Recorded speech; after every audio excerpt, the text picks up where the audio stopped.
This episode of the Better 2 podcast is brought to you by Kitty Mystic and DM Needham, author of My Days with the Dark Muse, as well as Love is Worth Waiting For.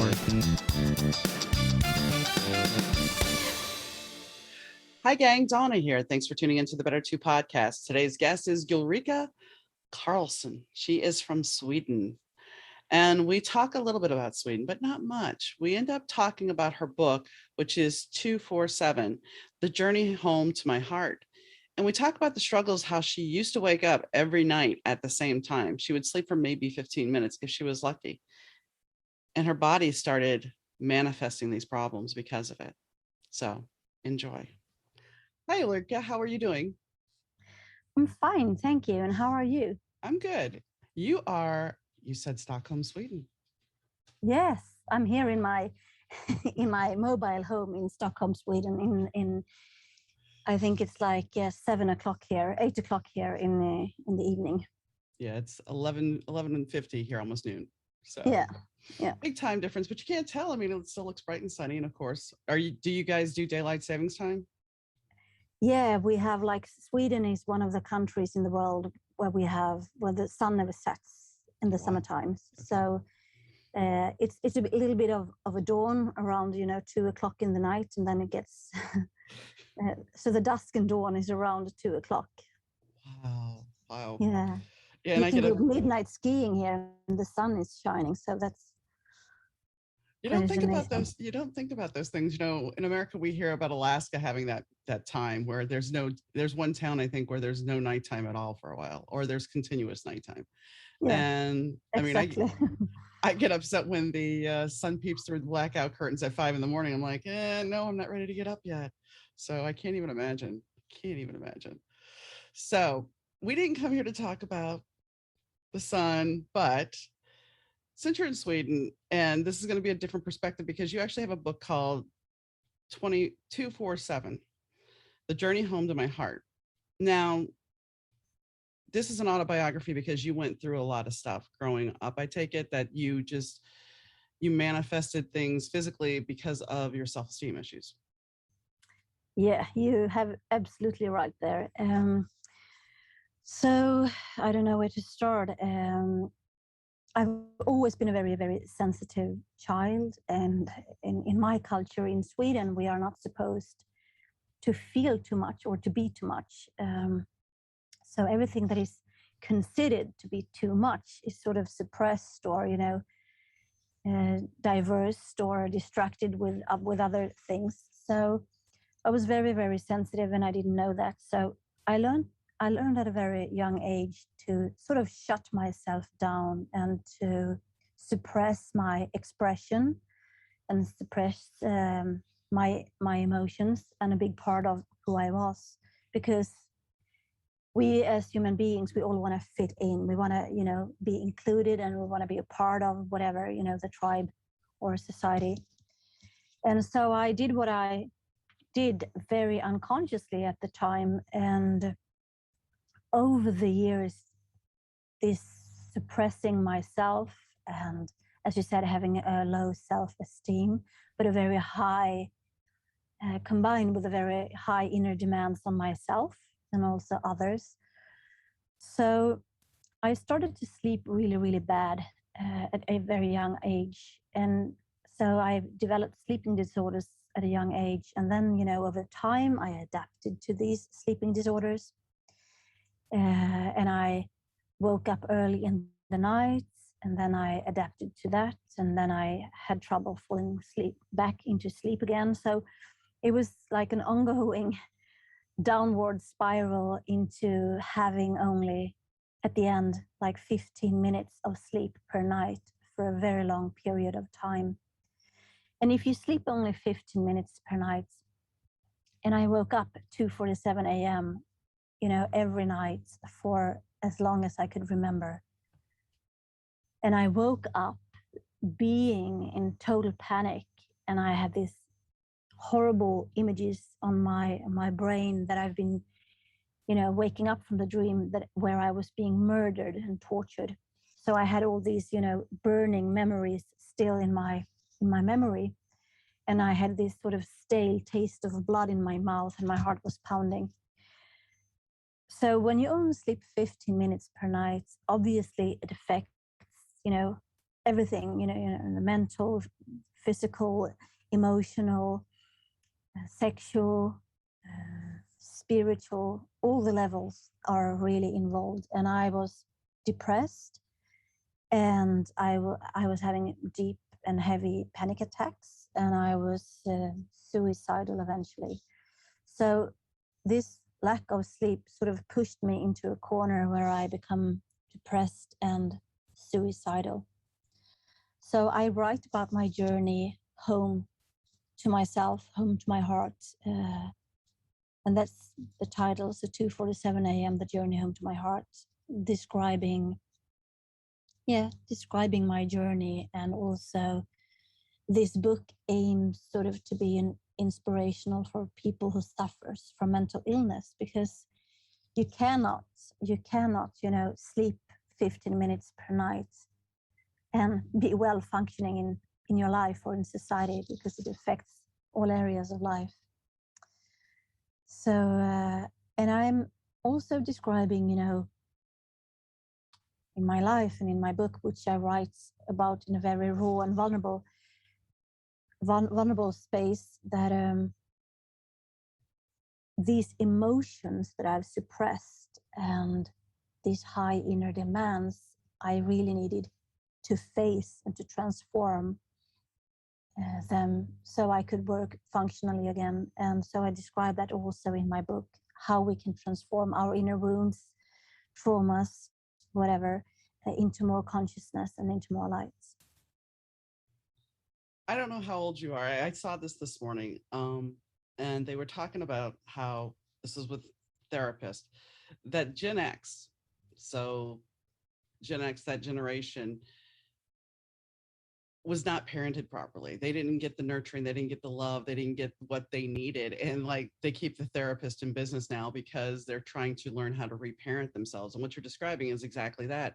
You having to learn how to take care of yourself with the things you didn't learn. In America, we were taught, and I am part of Generation X, we were taught to be seen and not heard. So don't have a voice. But then my generation also became the generation of where divorce started becoming prominent. We became latchkey kids. And so there was a whole motivation thing of, well, what am I going to do now? And you had some parents that were very much the parental figure, but a lot of the times when these divorces happen, the fallout was the kids, because the parents would play games with the kids. The parents would not, they suddenly, what you had was a stable home that was suddenly in chaos. And so I can understand what you're saying about, you have to turn around and find your own self-worth and reparent yourself, because if you don't, it does fester. It does turn into something physical. And for a long time, I never realized I had an anxiety disorder until certain things. And the fact of the matter is, when you look at, I now have a thyroid issue. And the interesting thing is, it's kind of like the chicken and the egg, because did the thyroid issue come from adrenal fatigue, from being in fight or flight all the time? Or has the anxiety come from the thyroid issue? So it's kind of chicken and the egg. You don't know, but these things do manifest. And that's the thing. We don't look at that. We're constantly under these expectations, as you were saying, as to, we need to perform a certain way. We need to do this. And what happens, as you were describing, is we start internalizing that, making that pressure even more so than what our parents gave to us, because it's like, well, we have to please them. We have to make sure this is the way it happens. But what if we fall short? Well, that's the thing. We're human. We're going to fall short, but we're not given that grace. Exactly. I totally agree. And here in Sweden, it's very common that we have, daycare centers. And we when the child is only 1 year old, we leave the child there for 8 hours while we go, being busy in our careers, being busy doing nothing really. And this, I'm a yogi, because in my depression and when I was being suicidal, yoga sort of found me. And yoga only means union, and not union only in these advanced poses that we see here in the Western world, but union with, you know, all part of my personalities, with my inner wounds and my inner gifts, my inner lightness, my inner darkness, whatever, you know. And so yoga means really connection with all of these bits and parts, these scrambled parts that we are. So here we turn out our kids, you know, to somebody else to watch them for like 8 hours. And when I was young, I was only 3 months old. I was a 3 months old baby where my mom had to go back to work. So I was at the daycare for like 10 hours a day. And it would be so amazing if, you know, people could start to do really big researches around the world to see what happens with the children. Because as a yogi, I know now, I didn't know at the time, something happens when we are separated from our mom. You know, we are breastfeeding, we are, you know, used her skin to be close, to feel her voice, her senses, everything like this. Because in yogic perspective, for the first 3 or 4 years, we share the same immune system as our moms, and we share the same auras, the same energetic field as our moms, as our mothers. So when you take the baby out of that aura or away from that immune system, obviously it's going to affect your immune system, you know, 10, 20, 30, 50, 60 years later. Mm-hmm. And it also affects what we call as the connection, how you connect to people, because this gets really imbalanced when you're being separated from your mom. So this disconnection causes depression, hormonal imbalances, sleeping disorders, cancer. You know, I'm just talking from the yogic perspective. Right. So you who's listening, you take whatever that resonates with you. So we are living in societies that are creating unhealthy behaviors and unhealthy lifestyles. And we also have this sort of focus that we need to perform, we need to be good, to be the good girl, the good daughter, to be, you know, the good mom, whatever, uh, to be highly paid, have a high education. So even in our words, we use things, you know, that is taking us away from our bodily experiences. We want to move up the career ladder. We are, you know, moving forward. Break the glass ceiling. Exactly. This means that the energy is sort of leaving the body and moves up to higher chakras. And so we become not only disconnected from our mothers, or, you know, when we are children or small children as babies, we're also being separated from ourselves, from who we are at the soul level. And this disconnection, you can live, you know, with this for 10 years, as I said, 20, 30, 40 years, but eventually it's going to catch up on you. And it's like throwing a boomerang, you know, you can run, but eventually it's going to hit you in the neck. Yeah. And so I know so many people. I'm born 1971, so I'm 51 years old. And so many in my age group and younger here in Sweden, and older, by the way, as well, that are really, you know, disconnected from self. And this disconnection causes a lot of stress and trauma, and eventually diseases, being not at ease. We're getting diseases. So a lot of the diseases that we see in our Western world are basically stemmed from not being with our mothers in a way that is good for us in the long run.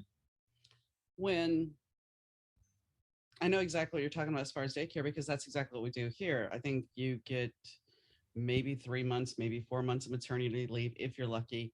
And then, yeah, people, because I had a friend who worked at daycare, and she was in the baby room, and she told me about it, you know? So I get that. And I remember when I was first becoming a step parent, the girls were 4 and 6. And we had made a conscious effort at that point, that I was going to become a stay-at-home mom. Now, do I recommend that? If that's not what you want to do, then no. But I spent 4 years basically, for the most part, as a stay-at-home mom. And that was a very rewarding time because I got to have a lot of life experience, especially when the little one was home all the time. And secondly, one day when they got boy Barbies, they had gotten New Kids on the Block dolls to go with their little girl Barbies for Easter. They wanted the dolls to have sex. The oldest one did. And I had to pull her aside at 7 years old and say, "What do you know about this?" And she's like, "Oh, well, some girl at daycare told me." And I'm like, okay. Now they weren't in daycare at this point.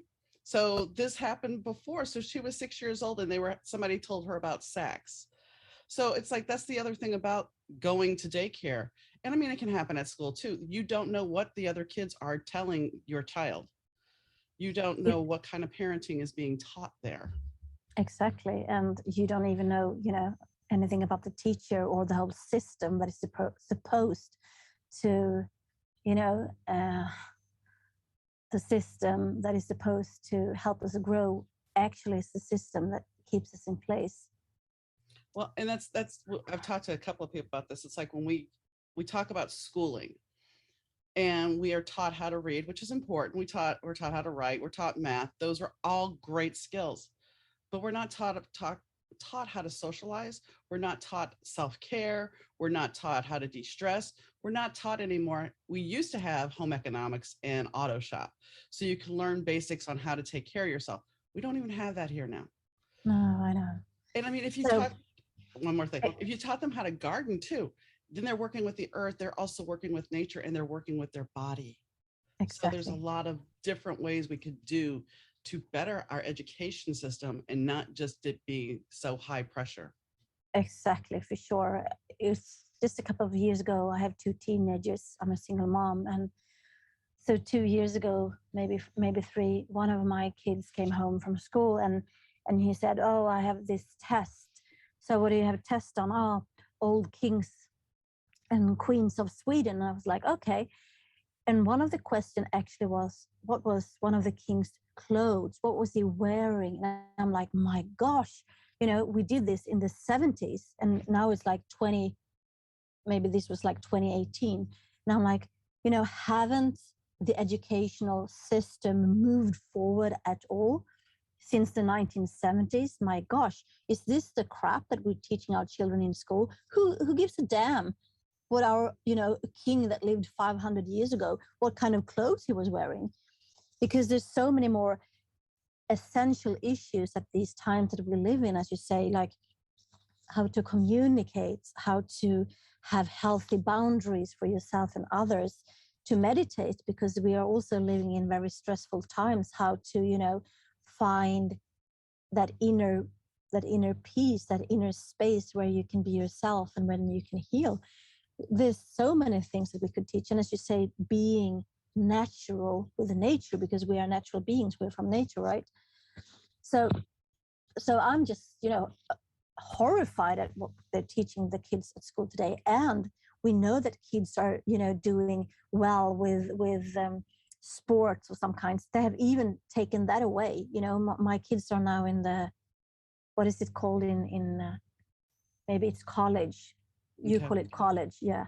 And they don't even have sports, so they sit in front of the computer or like 8 hours a day when you're growing, and that's not healthy, that's not natural at all. So I'm like, so the systems that we truly have become so dependent upon, and we think that these are the systems that are going to help us in our evolution.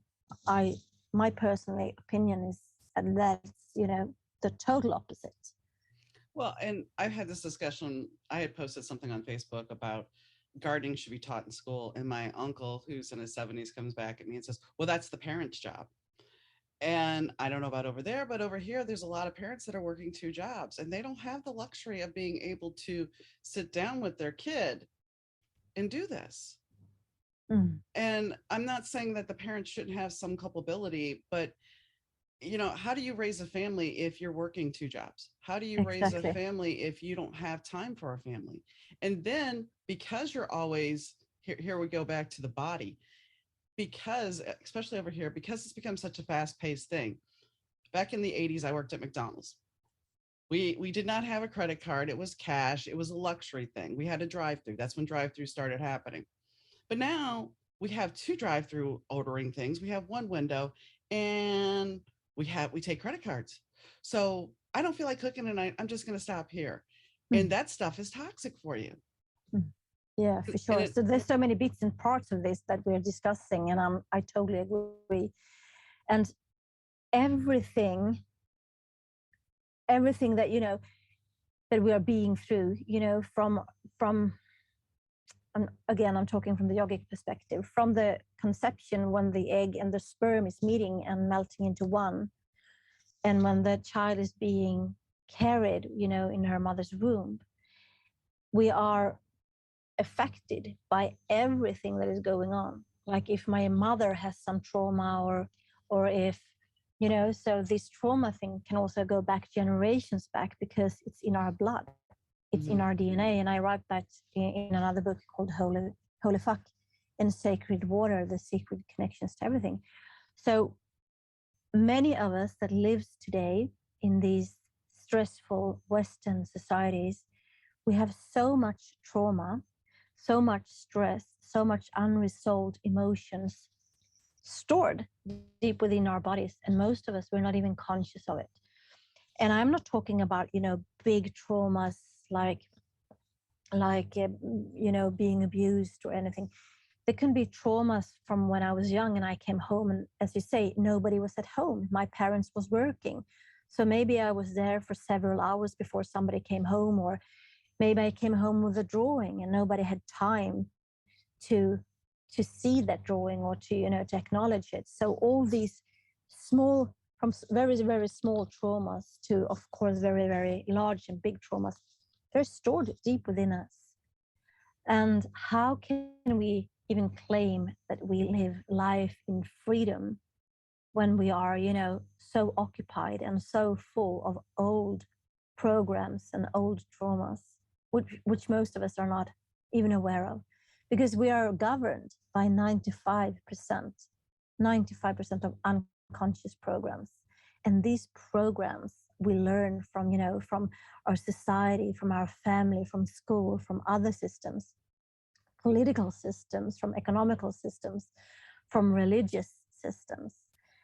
So we are being taught at a very, very young age, how to think, how to behave, how to be a good citizen. But I mean, it's not always the same thing to be a good citizen, to be happy and to be free, right? Right. And the thing is, we're taught from with those things being put in place, we're given a label. And those labels carry over to as we get older, because it's like your relationship, depending on how you were raised with your parents, your relationship about sex is going to be one way, your relationship about relationships and marriage is going to be seen as a certain way. And the other thing, when you're talking about generational things that most people don't look at, we look at our parents and we go, well, they were flawed, they did this, they were their mistakes, but then we give our grandparents a pass because our grandparents had matured by the time we got to know them. So therefore, we didn't see all of their flaws technically. But the truth of the matter is, our parents' flaws also came from our grandparents, which came from their parents, and so on and so forth. And it keeps getting passed down because it's going back to the second when you were talking about political system. If you listen in religion, if you listen and constantly focus on what your parents have taught you and constantly want to stay in that position of, I want to please my parents, I want to have the same faith as my parents, I want to have the same political views as my parents, I don't want discord. But then you're not freely thinking, you're not being your own person. And until you actually step back and go, okay, I don't want this, how do you have to be willing to step back and change. It's like, I remember my mom got married, I think she was 18 when she got married. My grandmother got married at 17, and neither of them finished high school. And I said to myself, even though I was not enjoying school, I'm going to finish this because I'm breaking that cycle. And I didn't get married the first time until I was 26. I wanted to break that cycle. And that's the whole thing. You have to be conscious of your choices and say, let me look at the bigger picture and let me look around me and see where I'm at and what I really believe in. And the fact of the matter is, at 26, did I really know what I believed in? No. At 55, yeah, I kind of do. I mean, I'm not quite 55 yet, but I'm close. And so it's like, I do understand what I believe in. I do know myself well enough now. But here's the thing, and you know this, just because I say I know myself, there's still a lot more of myself to learn and a lot more about the world to learn. And you're allowed, this is the one thing we never give ourselves grace for. You're allowed to change your opinion and your perspective over time. Exactly, exactly. Because again, from the yogic perspective, like we know, cells are dying and being reborn. Even just when we're sitting here and having this conversation, Donna, some cells are dying and other cells are being born, right? Mm-hmm. And so we are always, in an evolution. But if I'm having these unconscious traumas stored within the body, if I'm having unresolved emotions, if I'm having the same way, the way that I think, my patterns, my behaviors, if they are the same, then then there is no evolution, because then the imprint is in every second moment, in every moment. So we really need to consciously choose differently. We need to do it differently. And so I do a lot of karma clearings in my work now, in my line of work. So where I help people to clear off their old karma from this lifetime and from previous lifetimes. So it's like a reboot. And people are so surprised, when they get these karma clearings, because they are so accurate, and they say, oh, I didn't even realize sort of that was a trauma, or, that this was, a pattern of my behaviors, because we are so used to them, right? So we're not even thinking about them. And we know that growth doesn't occur in our comfort zone, because growth and evolution is always moving and stepping out from our comfort zone. But it's so comfort and so familiar in our comfort zone. So that's why so many of us are having these repetitive patterns of behaviors and thoughts, because we don't want to change. We want to have, better results. We want to maybe improve our health or improve our lifestyles, but many of us are not prepared to do the job, the inside job. I'm not talking about big educations. I'm not talking about climbing the career ladder. I'm talking about diving into our inner shit that is stored within the cells, within the DNA, to dive in and to really be a witness of all these things that we are not even aware of. Because how can I change your behavior and a pattern if I'm not even aware? So the first way to change is to become more aware, to have access to more consciousness. I agree. I mean, I remember when I first moved out, I was 18 years old, and there was a whole trauma thing there. But when I moved out, I guess I was out for about maybe 3 months. And my roommate at the time looks at me and she goes, why do you say you're sorry all the time? And I looked at her like she was completely insane. I'm like, what are you talking about? She goes, you say it all the time. Why do you say it all the time? And I'm like, I'm not aware I did.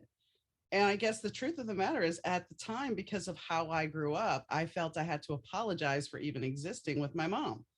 But we don't think about those things. We just, it's, you're constantly trying to appease, and it becomes some kind of backward dialogue that just comes out of your mouth. And it's not that you're not genuinely sorry at times, but it just comes out because, well, that's what you have to do. And I know for me now, it's like, I know when I'm stressed, that is a go-to.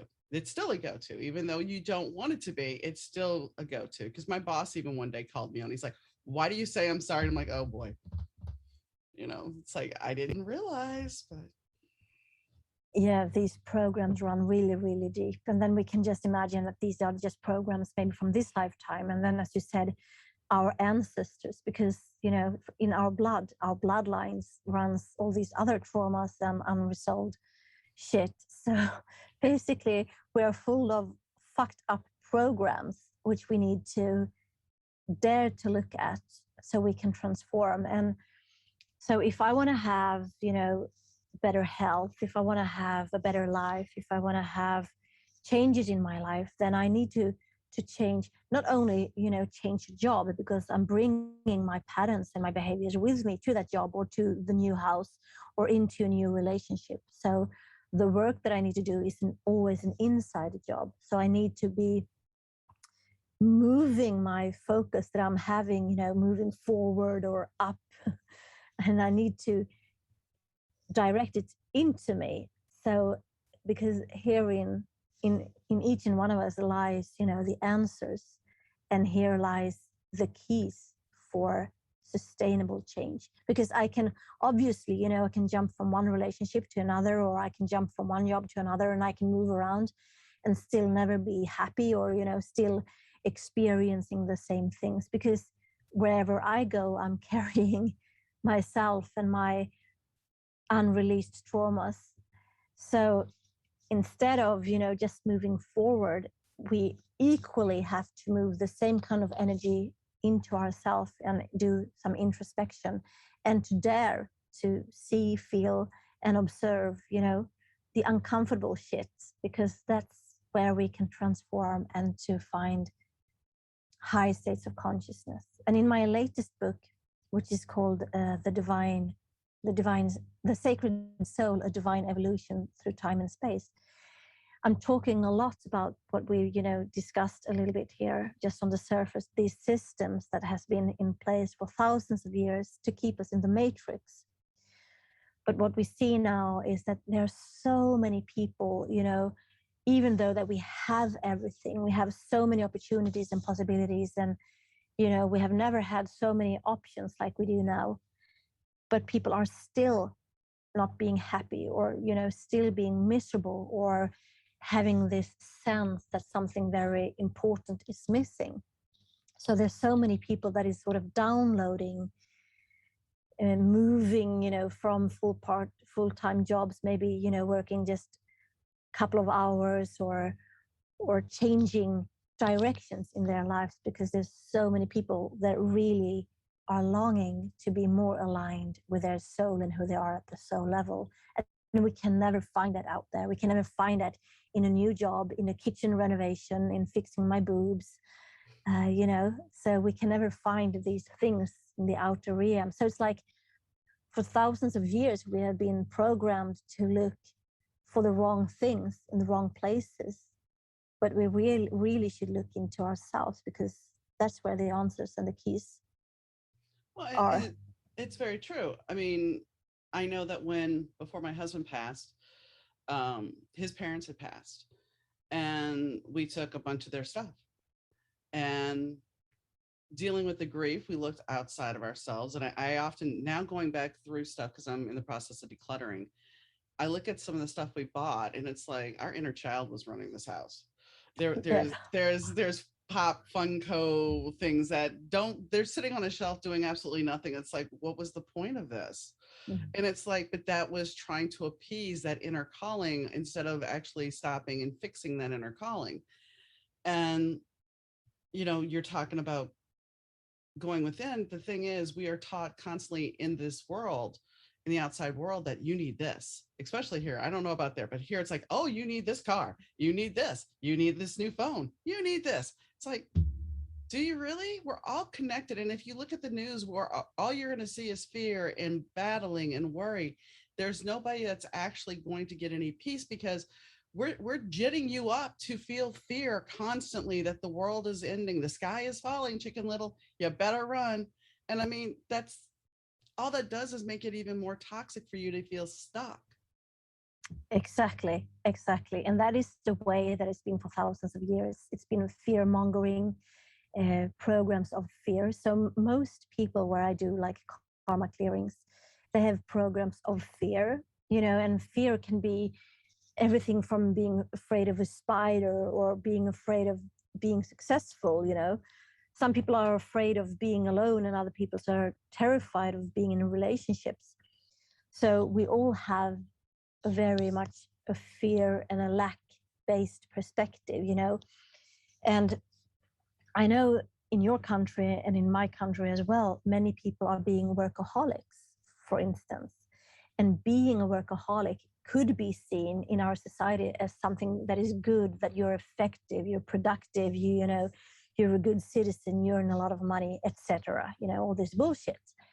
But really, being a workaholic, it's a you know a serious imbalance in the so-called root chakra, and it's connected to what we'll be talking about, to the parents, and especially at the young age, the connection to your mother.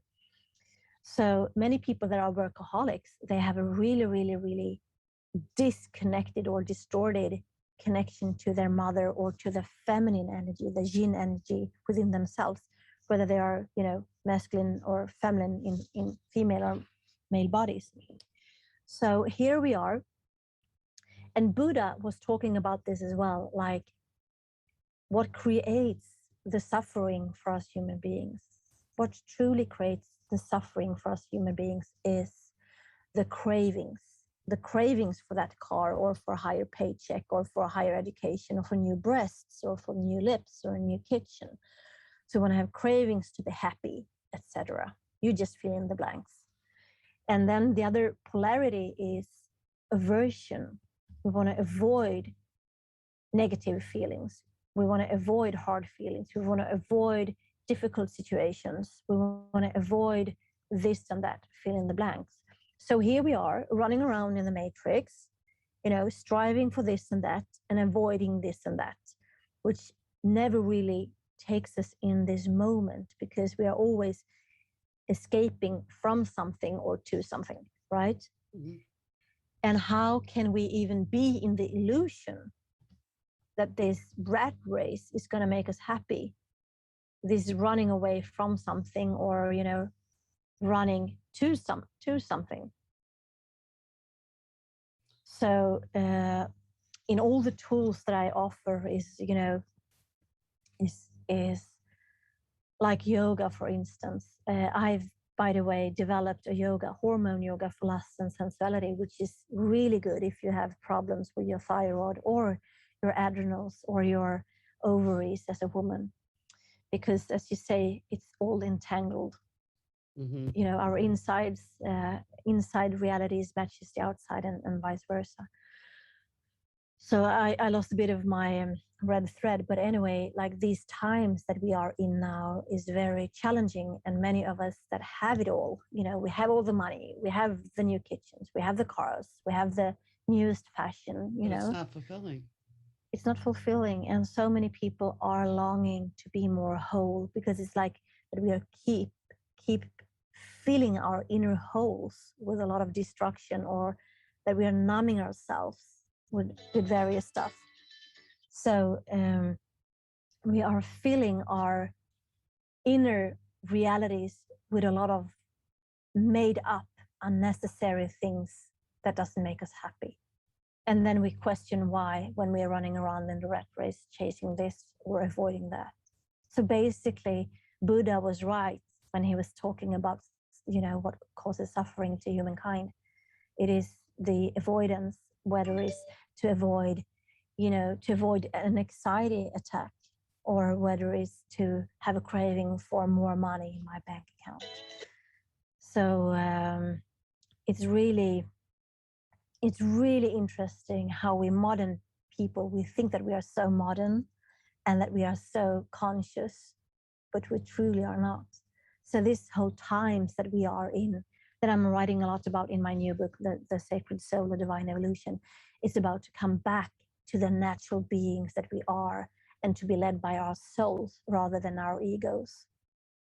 Well, and what you're saying makes total sense, because how many people are they're the group of people that I took this position, I became a doctor, I became an accountant, I became a lawyer, fireman, whatever, insert whatever, because my parent did it.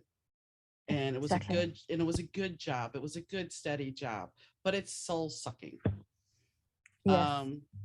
I was in insurance. I worked in automobile claims, and I worked my way from a mail file clerk all the way up to a claims supervisor, a unit supervisor, not the whole office. But at a certain point, my husband's like, well, you could take over the office. I'm like, I don't want that. I was barely keeping it together because Here's the worst thing about that job, besides being a supervisor. There were certain aspects I loved, like the investigation, but at a certain point, when you're doing that job, whether you're judging the auto accident or determining how much somebody's injuries are worth, you're becoming a judge. And that's not a very good position to be in. It's a very toxic position to be in, especially when on top of that, you're pushed with a caseload that you have to get through, and you're doing this and this and this and this, and you have this requirement. And so you're a hamster on a wheel, and you're continuing. And I remember near the end of that job, I was sitting there going, I'm going to quit. I was on the verge of a nervous breakdown. And I would get off work, I'd pick up my husband from the train station. And from the time I picked him up until I got home, I was going on about this job because it was eating at my soul. Mm. Exactly. And I had the same when I was, I write about it, I share about it in my book, 2:47 a.m., The Journey Home to My Heart, that you mentioned earlier, Donna. So on Friday evenings when I came home from work, I had, like I had like a window of 15 minutes break from my anxieties of going to this job that I truly hated. I was a preschool teacher. And it's not that I hated the kids, because I love the kids, but the environment was so toxic for these poor kids, like big groups and stressed staff and a very, dysfunctional organization. So I had this like window of like 15 minutes while I was having my Friday dinner. And then after that, I was, worrying about going to work on Monday morning. So that, it took my whole weekend away. And because I was worrying and I had pain in my stomach, I couldn't sleep. Um, and here is the thing that I've discovered through my own, recovery, and also what I do in my line of work, that almost all behaviors that we see in the Western world, some of them that we have mentioned here, and it could be anything from people pleasing, that we all, we want to please people because we want to make people happy. We want to be included. We want to be loved, and we want to, make people feel loved. So we are being people pleasers. We are being this with this drive or ambition. We are, as I said, moving around in the rat race. And all of these are merely, unconscious, deep wounds and trauma responses. So it takes a lot of courage also to dare to see all these things, these patterns, these behaviors, these dysfunctional unconscious programs that we are filled and programmed with, this inner bullshit and outer bullshit as well. Because what we see today, and I just want to add, like, this for me is really interesting. Like, take the word government, for instance. Govern means like control or rule, and ment is mind. So government is basically translated into mind control. And just, take a look at these last 2.5 years, what's been going on. It's been mind control on a very, very advanced and subtle level. So people believe that this is what we have to do. This is what we have to do because somebody else is telling me. And so we are being so disconnected from our true self and from our, who we are at the soul level. So maybe we can hear it as soft whispers, but we are too afraid because we have the programs of fear and lack. We don't want to miss out from society. We don't want to, miss out from our family and friends. We want to be part of everything. So this fear and lack perspective is really, really, really, both in the individual consciousness and also in the collective consciousness. So the behaviors that we are watching, that we have in the Western world, are, I would say, like to 95% equal as the subconscious or unconscious mind is ruled by trauma responses. Well, and what you're talking about with governments, the same thing is true with religion. I mean, when you think about it, and I'm going to be just blatant, religion has taught us that if you have self-pleasure or if you have premarital sex, then you're going to hell. Exactly. Why? And here's the thing. Why should a woman, and especially it's harder on women, why should a woman not know her own body? I know. Why should a woman we're supposed to just be there for you. Well, that's okay, I guess. But the fact is, if we can't tell you what we want, shouldn't it be a pleasurable experience for both? Shouldn't it be a more, dare I say, spiritualize, almost a spiritual connection besides the physical? Wouldn't that make it that much more heightened if we both knew how to get pleasure out of it? I totally agree, and I'm writing a lot about that in the book Holy Fuck and Sacred Water, and also that it's okay for men to have a lot of sex. Then they're good and they're studs, and Mm-hmm. their um, their vitality is high. But if women does it, then they're sluts and whores, and so there's so many fucked up programs. It doesn't mean that we are at the soul level that we are fucked up, but our programs that is holding us, in the matrix, that is holding us in low consciousness. And I always talk a lot about, and I write a lot about the feminine and the masculine energies, like yin and yang. And again, we have them regardless of gender. But like in our societies today, we see so much of the unconscious and immature feminine and masculine energies. And everybody thinks that this is the way it should be, but it's not. So what is happening now in these, inspiring and challenging times is that we are moving from the unconscious feminine and unconscious masculine into higher states of consciousness of the feminine and masculine. For instance, I'm just going to give some examples of the feminine. So the feminine is quite a subtle energy, and it's like the moon and the sun. They are it's total polarities, but we need them both, right? We cannot just have the sun all the time, and we cannot only have the moon. And it's like day, night, men and women, whatever, love and fear. And so very unconscious energy that we see in the world today is the manipulation, right? Whether it's on an individual level or it's a collective level or it's from mass media level, whatever. So manipulation, but that is the low, immature, feminine consciousness, to be very manipulative. And then we can see a very immature and unconscious masculine behavior, which is, for example, to take over responsibility, to be the good, the good father, the good mother, the good girl in school. So by playing these roles and these parts, we are all individually and collectively upholding these low states of energies, these low states of consciousness. So if we shall rise in consciousness on an individual level, this means that, we bring this energy into the collective consciousness as well, because everything is just mirroring each other. And what we see that is going on in the world today is very low consciousness. Money, power over, and greed has been ruled for thousands of years. And everybody wants to have more, as we talked about, we want to move forward and all of this. So these programs are very low in frequency, very low vibrational, energetic things, and we see them everywhere. So it's an insider job to dare to go in and to take radical responsibility for your own bullshit, and for your traumas, your stress, your unprocessed emotions, anything. And the more darkness that we dare to face and to transform, the more shadows and wounds that we dare to, look into, the higher access we have to higher states of consciousness. Well, and what you're describing too is perfect for social media. It's perfect social media fodder. I mean, whether it's TikTok or Facebook or Instagram, you can sit there and scroll for hours if you really want to. I don't.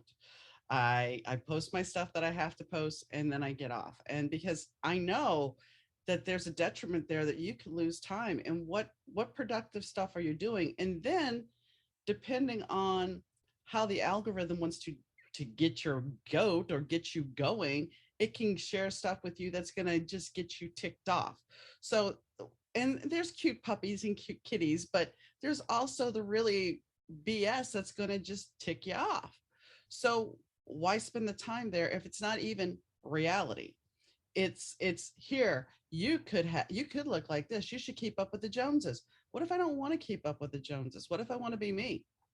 And Exactly. that's the big thing. And I wanted to ask you, because we're all connected and we've talked about this, the connection is there for all of us, and it goes back to that vibration thing. But the bigger thing I want to ask you about is, what is your perspective on time and reincarnation? Because that's the other thing. While we have karma and we have generational stuff, we also have some reincarnation, because I've talked to another yogi about this.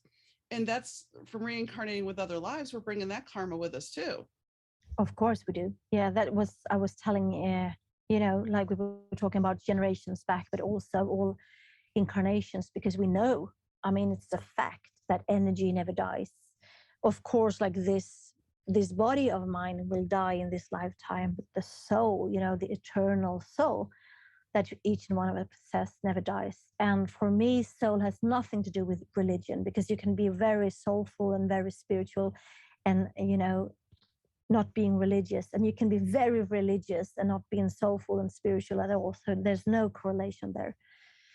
So yes, obviously, I mean, all these memories of previous lifetimes, previous energy, that you have experienced is stored within us. And that's what I'm writing about in the book, Holy Fuck, that we are so polluted, Donna. We are so polluted in our, cells, in our DNA, and not only by these stressful lives that we are living now in the Western societies. We are polluted with unresolved shit from previous lifetimes, previous incarnations. So that's why it's so important to be, because if I truly want to be free, then I need to clear all this shit out. And like a karma clearing that I do for my clients is one way.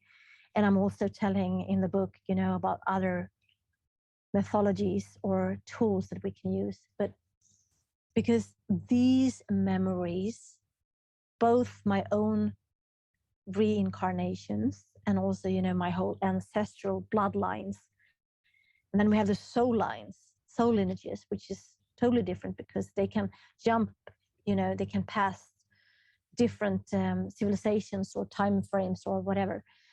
So just consider, all these things that are building up, and we are carrying it with it, every day, and we are not even conscious about it. So Well, yes. and I know somebody that's listening is going to sit there and go, but wait a second, ladies, the planet keeps growing. So how can we keep reincarnating if the planet keeps growing? Is the soul splitting? What is the soul doing? So they can also be energies from other planets that are coming down from other solar systems. Like my soul is origination. Its origination is, it's not from here, from Earth. So many people are coming in to help us. And also, I must add, we don't know because, a couple of 100 years ago, people didn't count the way they do now. They didn't have the system or the tools or the mega supercomputers to count their population. So we don't know. We don't know. It's said like, it can be either way. And time only exists for me. You asked about time, so I want to refer to that as well. Time exists here in this 3D so-called reality. And the reality, if you have ever watched the Matrix movies, that's basically it. So we are living here in the 3D Matrix. But if you're moving up to the frequency of the soul, which is in the 5th dimension and up to the 10th and above, there's no time there. There's no time and space, because then everything is just, free spirits, free energy. So it's only here at this planet that we have time, and we have created time as from the beginning as a beneficiary tool for us, to experience. But and so yeah, it's very exciting. I could go so deep into this about time and aging and things like that. But I just gonna reveal that I look younger now at 51 than I did when I was traumatized and full of stressed out, burned out, suicidal, and with a lot of unprocessed emotions 20 years ago. I looked older then than I do now. Well, that definitely stress will age you. Stress will wear you down. I remember right after my husband died, I had taken a picture And my friend's like, I still see your husband imprinted on you, because my husband used to run a lot of energy through me. And she's like, yeah, now you're not. I don't see him so much. And yeah, I do need to color my hair, but that's just something I don't do it as often as I used to. It's like I'm embracing the gray, but I still don't look, I don't think, as old as I do or as I am.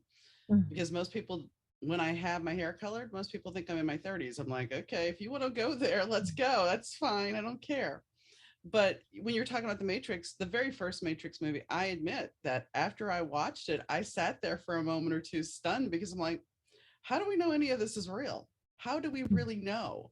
And I know one of my friends looked at me and they were kind of taken aback too, but they're like, that's kind of a wild question. And why would you even think that? I'm like, because how do you really know that this is what it is? This is what our mind has formed it. And as a writer, because I write fiction, as a writer, it's like I can create a whole new world, and I have done it. And the really wild thing is, I had this conversation with somebody today.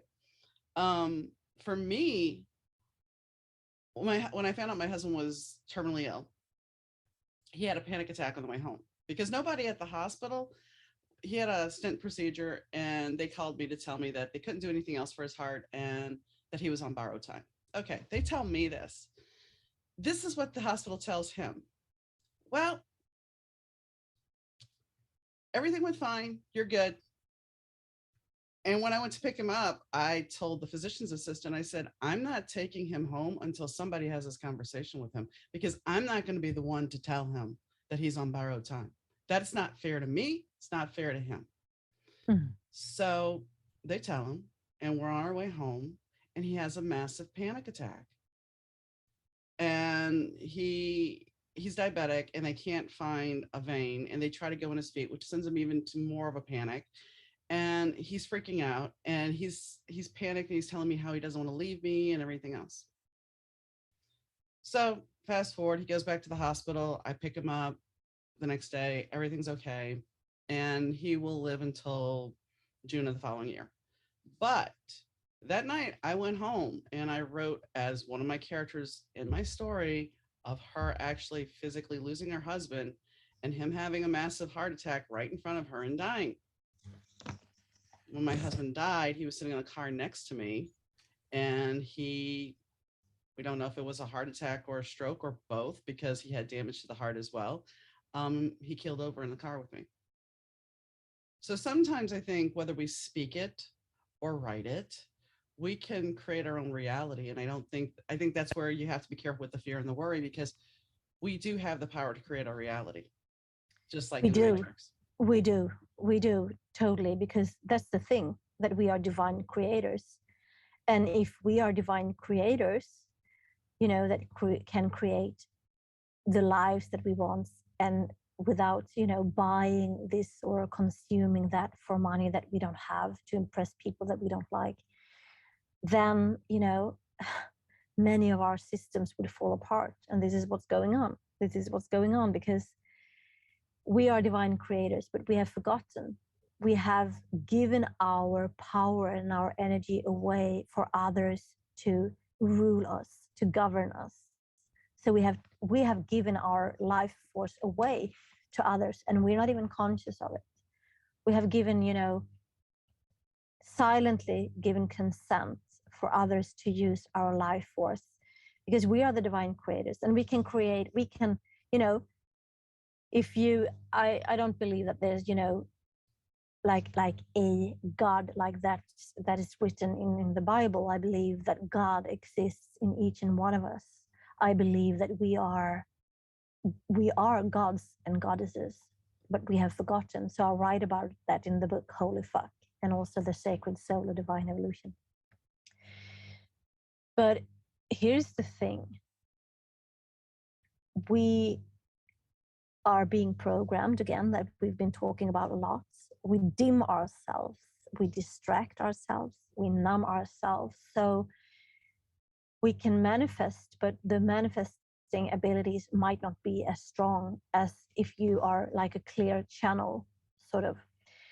And so I don't believe that the hell is up there or down there, out there. I believe that we create the hell and the heaven in our own lives, also individually and collectively.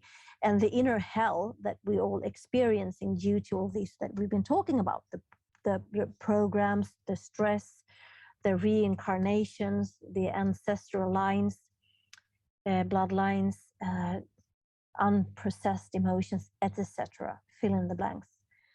So the inner fight that we have within ourselves is being projected out there, and that's why the world looks like it's today, because it's only mirroring. The inner realms is mirroring the outer realms, and vice versa. So and the lack perspective, I like this one because I mean, you in America, uh, you only have X amount of weeks of vacation, and you have long working days. Again, this being workaholic, that's a severe imbalance in the root chakra. So, lack of time. So it doesn't have to be lack of money, or it can be lack of time. It can be lack of trust, you know, lack of patience, whatever. So we see these fucked up programs everywhere. And of course, if I have given away my power to the government or to other systems, and they say that you're living on borrowed time, that becomes my reality, right? Mm-hmm. But I know so many people that have had their, times by doctors and say that you're not going to live for more than X amount of weeks. And then they go home and they cry and they grieve and they, like half dead already. But then something kicks in, this ignition, this godlike, the spark within each and one of us, the God spark. And so many people I know have, miraculously become whole and healed. And the doctors, they don't even have an answer for that, because we create with every thought, with every word that we use. And that's why it's so interesting, like the word government. Why do we have that word? Why do we want our government to, mind control equals? And the word understand, I stand under you. Like, Mm-hmm. so thoughts and words and actions, it's all just pure energy. My And we my create by every word and every thoughts and every action we do. yeah. I mean, my grandmother fell in her apartment and fractured her leg, and they wanted to. She was living in New Orleans. I was up here, and she was in a coma. They were sucking out blood out of her lungs, and she was mumbling to her mother. And being an intuitive person, and what I've done and studied the metaphysical, it's like, okay, that's not a good sign, not a good sign at all. And they're like, well, she's not going to make it. I'm like, well, I'm coming down. They're like, can we operate? I'm like, why do you want to operate if she's not going to make it? Well, because just in case she does. Okay, fine. So they operated, fixed her leg. They're like, okay, we're going to put her in hospice because she comes through. They're still vacuuming blood out of her lungs. We're going to put her in hospice. I'm like, okay. She gets kicked out of hospice. She survives Katrina. She goes through this whole gamut to go through. She goes through Katrina, Hurricane Katrina, makes it through there, moves up here. And I know why she survived. She survived until after I married my husband, because she was so hell bent on making sure that I was taken care of, that I Hmm. had a partner. And then she passed 3 months after we were married. Mm. But she had Yeah. got, and she wasn't in hospice at the time. Mm. So that's the thing. It's like she had a reason to live. And that's the thing. If you can be clear enough, and I know depression is, because my mom committed suicide, depression can be something that takes you down. I know that. But if you can be clear enough, at least, and have one thing to hold out hope for, it can keep you going. And that would be that God particle that kicks in, because you know that tomorrow might be a better day. And that gives you motivation. Exactly. And most of us, we're controlled by our egos, by, as we said, the fear and lack perspectives. And not so many of us are in connection with ourselves, with our bodies, with our souls. And since we're not connected to ourselves and our bodies, and the soul is partially, living within us, in our bodies, in our physical bodies, like the body is the temple, the container for the sacred soul. So there's so many examples of these, like how a little thing, a word, or a thought can change, like small things can have major impacts because we never know. A couple of years ago, I was on an education, and well, I was telling what I did, and so the facilitator came up to me and she said, "Okay, so you're a healer?" And I said, "Yeah, yeah, I'm a healer. We all are. It's just, like hidden gems Hmm. underneath all the bullshit." So anyway, so and she said, "I'm really, really worried about my mom." She was from South Africa, so she was in Sweden for this training, and her mom was over 80 and had gotten ammonia, you say pneumonia. So she was in hospital, and she said, "I'm so worried about my mom, and I'm not going home. I can't go now. I don't have a flight ticket. Can you do anything for her?" And I, up till then, had always had a limited belief that I needed, to do hands-on healing Hmm. for it to be. And I said, "Well, I could try." And so I go home, and at 6 o'clock, I just sat down, and I didn't even know the name of the mother. I just, ex mother's name, and Hmm. somewhere in South Africa. So I was just connecting to my heart, and then I did my healing stuff. And then she comes to me the next morning and she says, "Did you do anything yesterday?" And I was like, "Yeah, I did." But my perception was that I didn't do anything because it wasn't anything Hmm. physical, or I couldn't explain it with words. It was beyond words, energy beyond words. And she said, "Well, so what time did you do this?" And I was like, "Okay, this that time." And she said, "Okay, so 15 minutes after my mother, they could take the tubes away from her, all the equipment that was, helping her breathe. And she just went home, and she was, all right." And I was like, wow. So Wow. that was even beyond my own imagination. And this is just like one small thing that we humans are capable of. But most of us, if we are distracted and if we are numbing ourselves, if we are running in the rat race, we don't give these gifts opportunities to evolve and to grow. No, I mean, when I the first time I ever did any medium work, it was because I was working a party and this person's father kept coming to me, and I'm like, I was not aware. And then I'm like, he wants to talk to you. And finally it was just like, give me your hands. And she's like, okay. Cause she's like, I can't do this. I'm like, just give me your hands. And so I did. I picked up on it. It's like, it's not something I want to do. And I don't have to, I realized I don't have to hold somebody's hands to do it now. Mm. But it's one of those things where you don't, it just comes to you. Before I let you go, there is two things I want to talk about. One thing is, you're talking about the divine feminine. And that's the thing about our society as we are now, whether it be religion or government for the most part, we're a patriarchal world. We don't really see the value in women.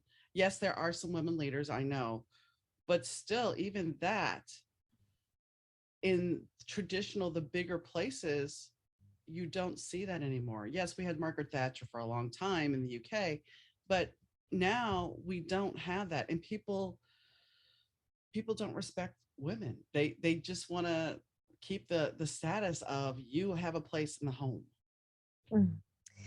And for me, being a woman and being in the feminine energy is not the same thing, because the feminine energy is, well, we can see it everywhere, in nature.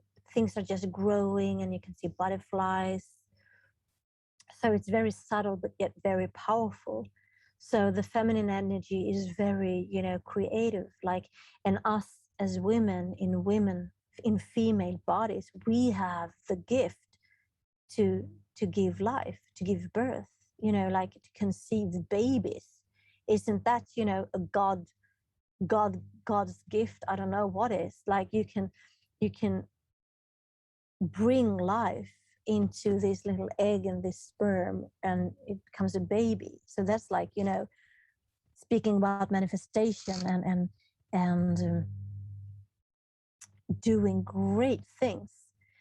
So for thousands of years, also some systems, like religious systems, for instance, have held the woman, the female body, in a very low, it has been contained in very low energy by the masculine energy. and by those in power. So the feminine energy is about creativity, sexuality. It's about bringing life into things, and not only bringing life, but also making the life beautiful. So we need the feminine essence. We need the divine feminine, but we also need the divine masculine, the conscious masculine, which can be the clarity, like a sword that cuts through all the bullshit that resides within me, and all the bullshit that is out there. Just this sword of clarity to see through all the veils of illusions on the programs that we have. So we need both the energies.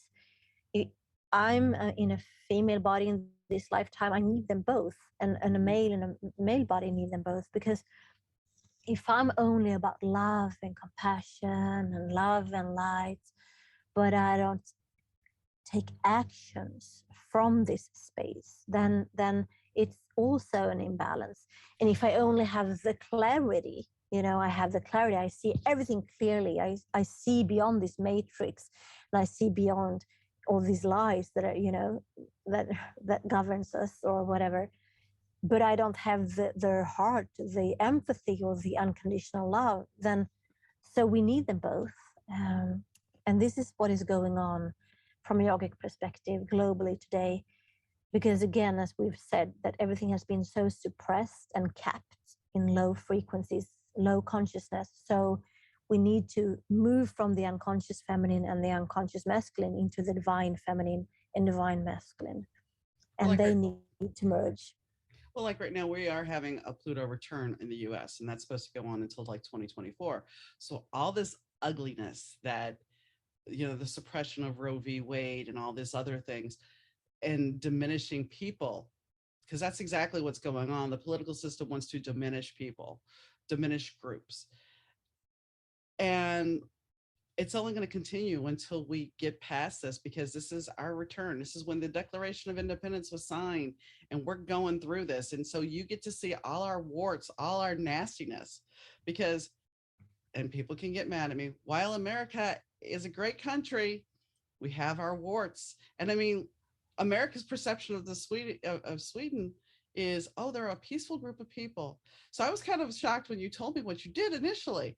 And, we also, no offense, we, in the 80s, the Swedish bikini team was the big thing for a Budweiser ad. I mean, so you're presented with this media spin of how Sweden is, just like I'm sure over there, you're presented with how the US is. And now, because we are becoming so interconnected with social media, our warts are being shown. And basically, I just put it bluntly, our ass is out there for the world to see. And it's not always so pretty. And we have to understand, though, that we can't keep diminishing people in groups, because we're not perfect. Nobody is. And until we accept that everybody deserves a chance and deserves happiness, and outside things aren't going to bring it to us, we're not going to move forward. For sure, I totally agree. Yet, however, it is so important that all the ugliness is being seen and being witnessed, because that is, if we become aware of the ugliness, then we have the opportunity to change it. It is exactly what we've been talking about for this past hour. Like if everything is invisible or unconscious, how can we ever change anything?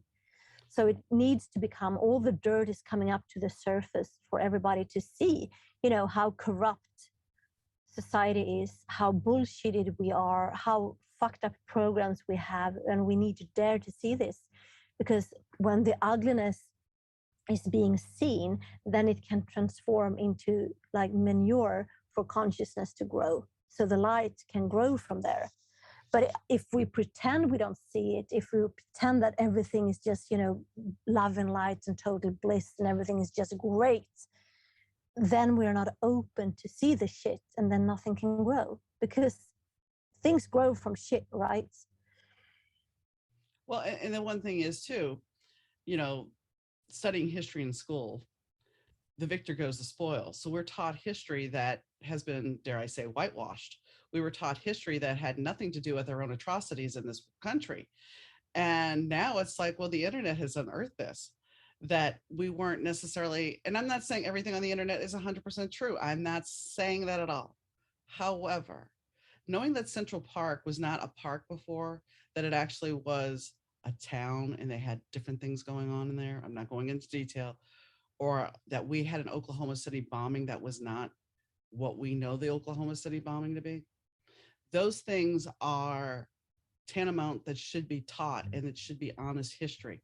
And that's one thing about the internet, that there is more truth out there sometimes that has been buried because we didn't want somebody else to know about our atrocities. Exactly, exactly. And you have to have the courage to look at the shit and what resonates with you. I mean, because deep down we all have the answer. You know, we each and one of us have the answer, but again, we're so programmed and we're so lost, and we have silently given the consent to all these things that is going on.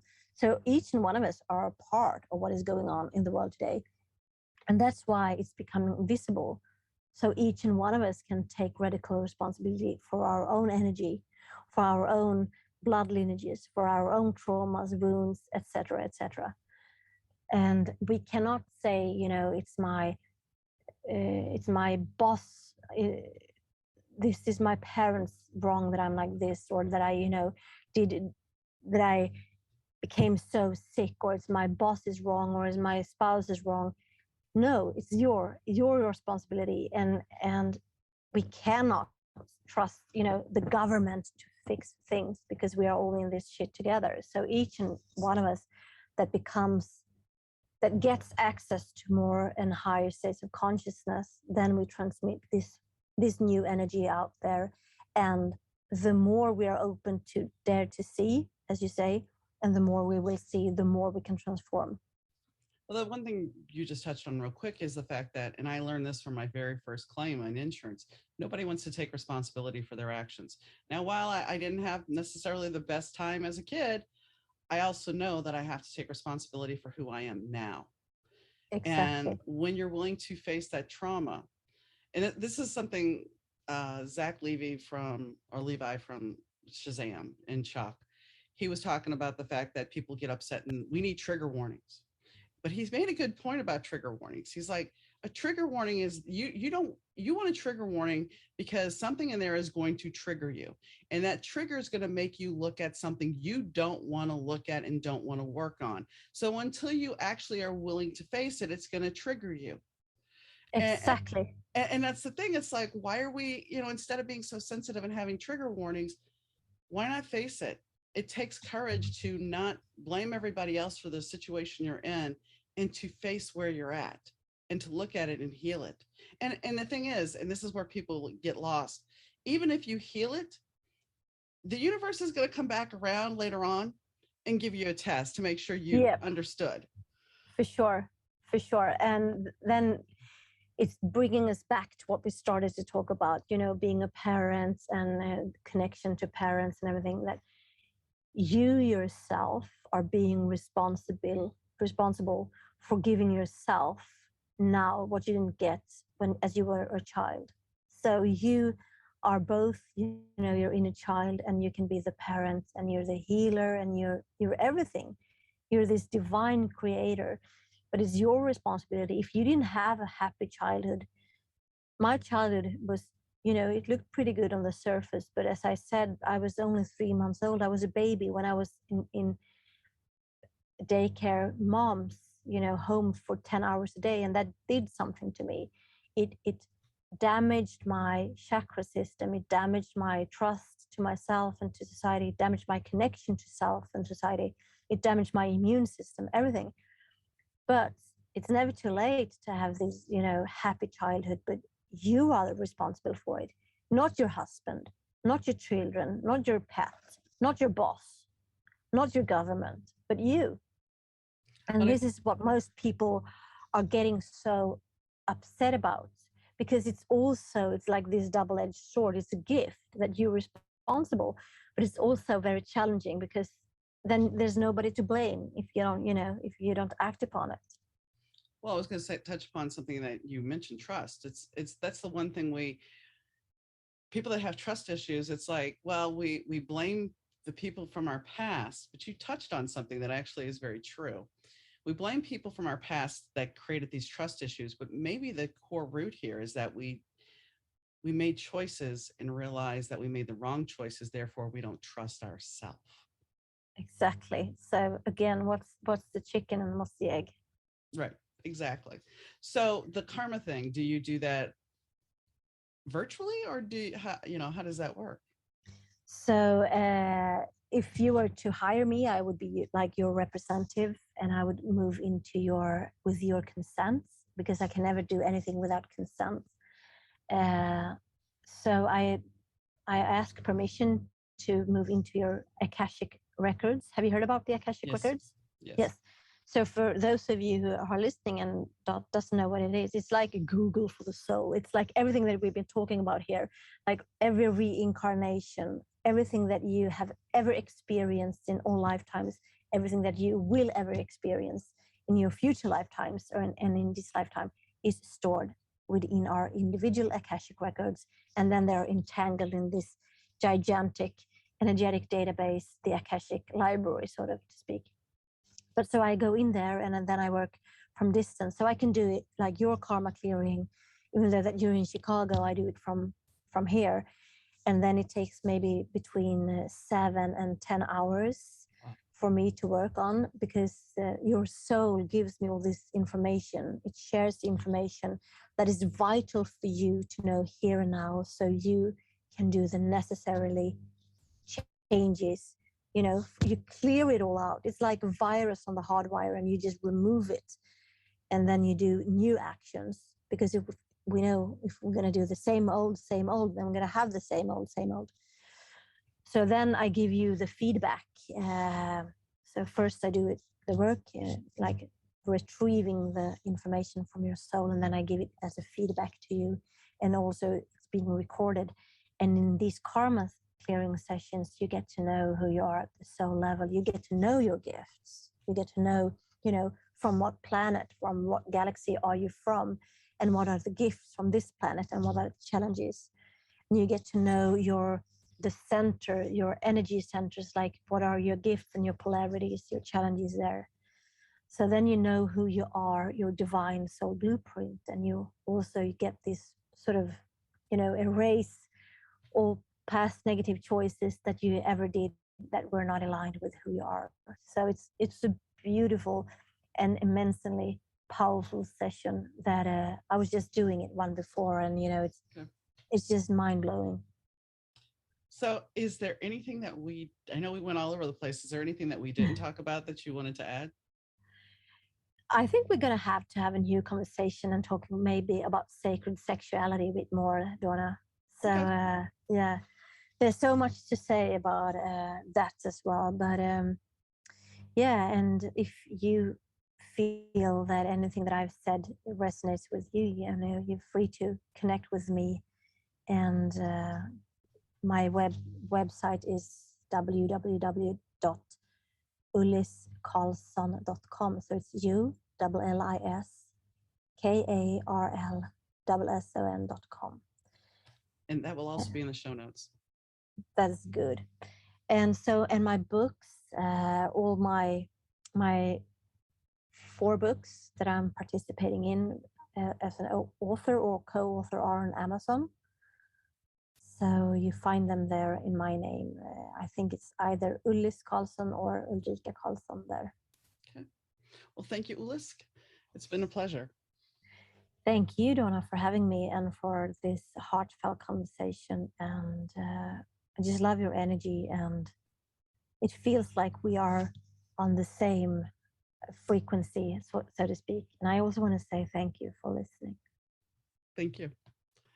So Ulrika's conversation, I think we went all over the place, and we talked about a lot of different things. And we talked about the yogi perspective, which we've done that twice this season.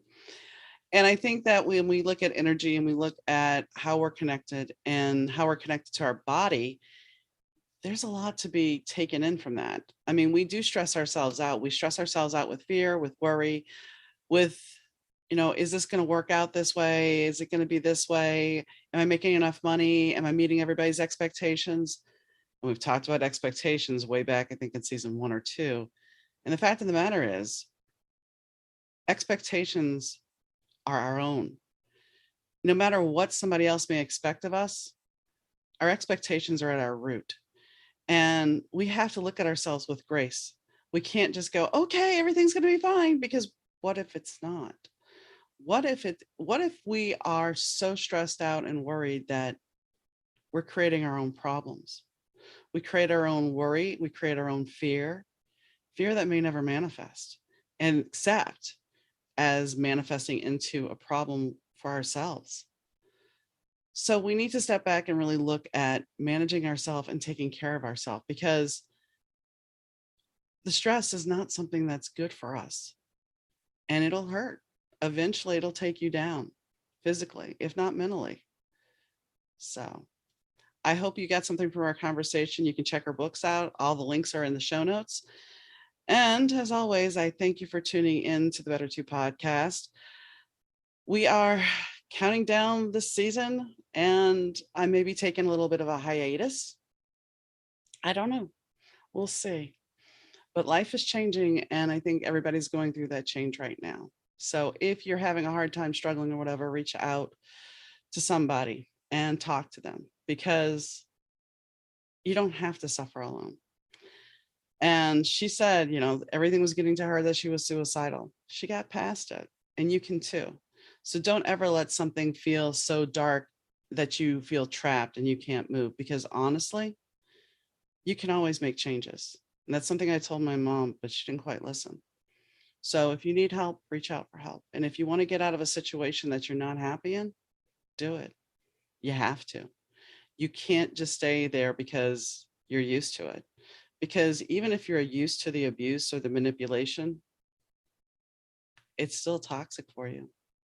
So follow your soul, follow your bliss. And I know that seems easy. And yes, we need things to live, and we need money, and we need cars, and we need houses, and blah, blah, blah, blah, blah. But if a job is toxic to you, or a relationship is toxic, you have to find your bliss. Otherwise, your unhappiness is just going to keep growing. And very much like a volcano, eventually you're going to erupt. And it's not going to be pretty for anybody, including yourself. So on that note, I hope you have a wonderful day, weekend. If you have a question or a comment, please reach out at Donna, Dauna, at better2podcast.com. That's Donna at better2podcast.com. And well, I hope you enjoy the show, and I'll catch you next time, guys. Bye.